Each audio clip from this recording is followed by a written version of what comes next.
action. I want to improve air quality across the whole of London, and I've set out a comprehensive plan to achieve this. Overall, £875 million will be invested in action to improve the quality of the capital's air through to 2021 and 2022, dwarfing the £425 million committed by the previous mayor. I've now confirmed plans for a new T-charge emission surcharge which will start this October and targets the oldest polluting vehicles. It is a strong signal that I'm serious about cleaning up London's vehicles, and it's an important stepping stone towards the world's first ultra-low emission zone. And I've made clear my ambition to introduce the ultra-low emission zone sooner and make it larger, and the recent consultations demonstrate there is significant public support for this. I've asked TfL to develop these proposals further, including introducing it in central London in 2019 and expanding it to the north and south circular roads for all vehicles and London-wide for heavy vehicles. However, nothing is off the table, and I encourage Londoners to respond to the forthcoming consultation on expanding ULEZ with their suggestions. But you can't look at this in isolation. In addition to the ultra-low emission zone, I'm transforming London's bus fleet, introducing tough new emission rules to clean up taxi and private hire vehicles, and providing millions in funding to the borough to tackle local hotspots. Finally, I cannot achieve cleaner air in London alone. The government needs to do its bit by backing my diesel proposals for a diesel scrappage fund, fiscal incentives that only encourage people to buy and use the cleanest vehicles, and a 21st Century Clean Air Act that gives me and other mayors across the country the powers we need to tackle the non-road sources of pollution like construction, diesel generators and the river. Thank you, Mr. Mayor. And there is, just to be clear, there is absolutely no doubt that I do totally acknowledge that you are very, very serious about cleaning up our air.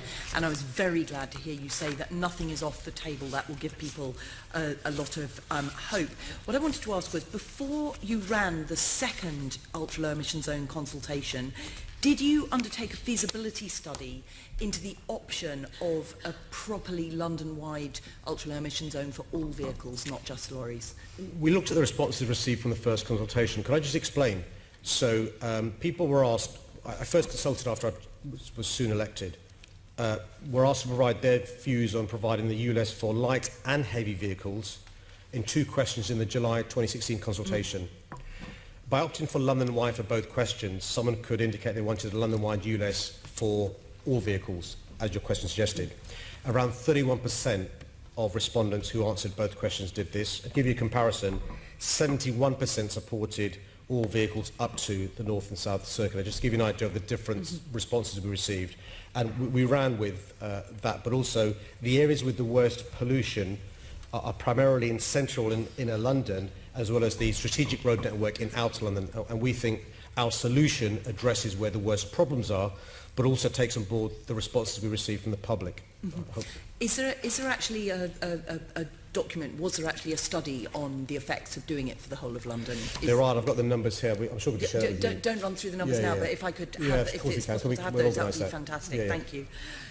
Then the other question I wanted to ask was, why didn't you just ask a question where you just tested the appetite of Londoners with a specific question, to, like, for instance, to what extent do you support or oppose the overall principle of expanding the ULEZ London-wide for all vehicles? Just testing the appetite for it. I mean, Chairman, I don't draft the questions for consultation documents, and I'll feed that back, but I mean, there are lots of questions asked and responses received. That's great. We've had 2 or 3, we'll have another one soon, so nothing's off the table. Do feed it back to them, because I think people did want to tell you their views on this. In the report on the second consultation, half the people who spontaneously, unprompted by a question, gave comments on the size of the ultra-low emission zone, said they actually wanted it London-wide for all vehicles. But without actually asking them a question, how do we know how much support there is outside the North and South Circular for expanding the ULEZ? I'm not sure if you're right, by the way. I mean, I can go through the figures, but that's not right. There were 307 out of 621 or 22 people actually responded unprompted. Chairman, I can rebut that with, I've got 2 pages of figures, and that's just not right. Please, well, okay, let's have them published later, but not go through them now. Okay, let's leave that off. I will just say thank you for saying that nothing's off the table, and do please take it back to them about taking including that question in your stage 3 consultation. It is something that Londoners were telling me last night. I had someone with a baby saying they'd seen black snot in their baby, people talking about how London is becoming hostile for children. This is something that Londoners really care about. So As those indeed outer do I. Londoners would be very grateful for that question to be asked. Okay. Thank you very much. Next question.